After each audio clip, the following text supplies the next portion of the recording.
Back to Canberra now. Joining us is the Greens leader, Adam Bandt. Adam, good to see you. Thanks for your time. So what are you getting out of supporting the government's energy plan?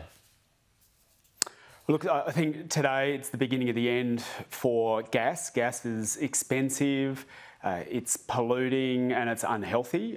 Gas is as dirty as coal and it's not something we should be transitioning to, it's something to move away from. As a result of the changes that the Greens have secured, we're going to see a significant package in the next budget to help households, especially low-income households, with the upfront costs of getting off expensive and dirty gas. We know that, for example, replacing cookers and heaters with electric appliances can cut power bills, by between $500 and $1,900, depending on which city you live in. But a lot of people just can't afford the upfront costs to do that. So we're going to work towards now a significant package of measures in the budget that'll help people with that upfront cost. And but one of the big, I think, messages from today is that gas's time is over.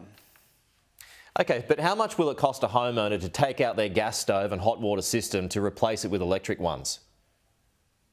Well, this is part of what we want to do is reduce their cost to zero. There are a lot of people who you buy cheaper appliances because it's all you can afford, and they often end up being the ones that are most expensive to run. But at the moment, doing things like putting up or electrifying your home, switching to electric appliances, for a lot of people, you need some upfront cost to do that, and businesses do as well. A lot of businesses use gas because they thought it would be cheap for a long time. Yeah, sure. But have you got a figure on all of that? On that basis. Well, the cost of the potential savings. I mean, the ultimate potential savings are what right, but not the savings, the costs. And that's been estimated. The estimated savings for households have been estimated up to $1,900, and some have estimated that if you fully electrify your house, you could save up to $3,500 a year. Now, the costs of doing that are really the costs of the appliances and switching over. And if we can find a way for government to meet those costs and chip in and do it and make it zero cost for the householder and the business, that's what we want to get to. But the cost is... We're going to have to work through that package in the lead up to the budget. The cost is not insignificant, though. Mike Cannon-Brooks has said in the past that converting the average Australian home to 100% electric power would cost $100,000 each. Is that the figure that you're running with?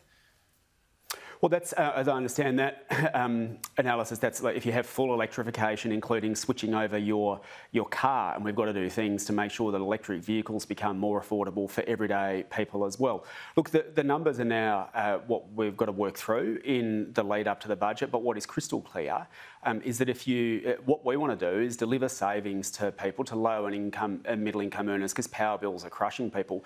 And we want to do it not just as a part of a 12-month saving where a temporary price cap might lift at the end of 12 months and what happens then, but to deliver hundreds of dollars of savings year after year after year. That's our goal. Well, there will also be a significant cost to upgrade the electrical network to supply all of that, right? I mean, that could run into the billions.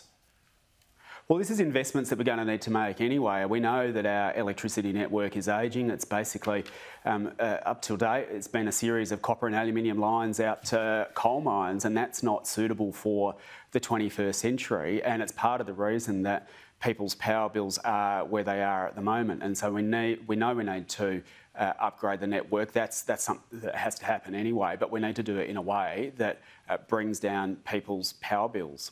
Okay, Greens leader Adam Bandt, appreciate that. Thank you.